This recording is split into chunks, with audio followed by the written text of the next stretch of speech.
Middle childhood children aged between 6 to 12 years old. Universally, this is the period of time when children start formal schooling. They are able to refine and master skills which they developed in previous developmental stages, and continue to expand their physical and cognitive abilities. They also learn to become responsible and independent. This is when parenting comes into place, which is crucial in shaping children's characters and behaviors. Research have suggested links between parenting styles and the effects they have on children, which can be carried over into adult behavior. It is highly possible that parents use one or more parenting styles at different times. Parenting styles are divided into 4 categories according to parents' responsiveness and demands. The authoritarian parents often offers children loss of boundaries and discipline. There is a lack of warmth and nurturance, and limited freedom given to the children.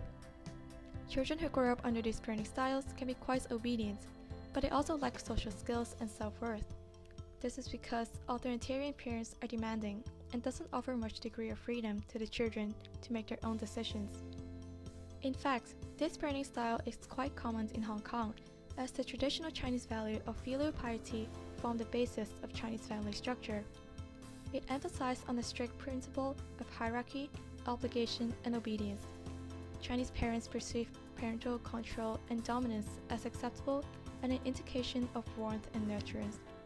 These lead to the rise of common social norms such as tiger moms and helicopter parents. These parents often don't take their children's temperaments into account and are often harsh to their children with high demand. Children might fear their parents as they can face punishment if they disobey. Hence, this parenting style can create a disconnect between parents and children. In contrast, permissive parents are responsive and affectionate to their children, but they lack control and demand in which they don't set boundaries to their children. Permissive parents don't always teach their children the impact of their behavior. Instead, the parents might give in to them. Children can feel loved but lack of self-discipline under this parenting style, as children are often unclear about the consequences of their behavior. They are also rather out of control and lack focus to perform well in school. Uninvolved parents combine the lack of warmth with limited structure and demand from the previous parenting styles. Uninvolved parents are often either physically or mentally unavailable to respond to children's needs. Children who grow up under these parenting styles are insecure and socially withdrawn. They have a higher chance of skipping schools and getting into troubles as they lack guidance and supervision from parents. Although there's no perfect parenting style, research have suggested that authoritative parenting style is the best in terms of children's outcome and development. Authoritative parents are supportive and loving. They are an active participant in children's life. The use of inductive discipline by authoritative parents is a strategy in which parents explain to the children the rights and wrongs in their behavior. Children who grow under these parenting styles are independent, responsible, self-confident, and better perform in school.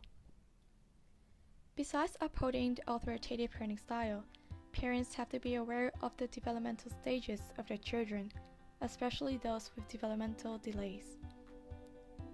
Parents should not expect a 6-year-old to perform a 10-year-old task. In Hong Kong, there are organizations such as the Department of Health, which provides assessment service at different regions to children with developmental problems and support activities for parents. The department also offers the Positive Parenting Program, which provides parenting education and support. In fact, there are no perfect parents. Each and every child is born with rich individual temperaments. Parents can only know what is best for their children through active interactions. Positive parenting is indeed the key to develop a strong, stable, and loving relationship between parents and their children.